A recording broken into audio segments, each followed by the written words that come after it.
This is PS5. It's too heavy.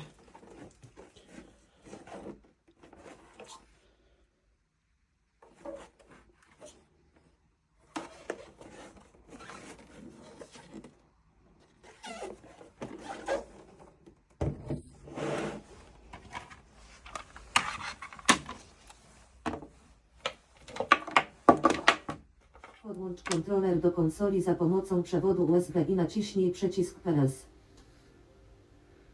Connect your controller to the console with the USB cable and press the PS button.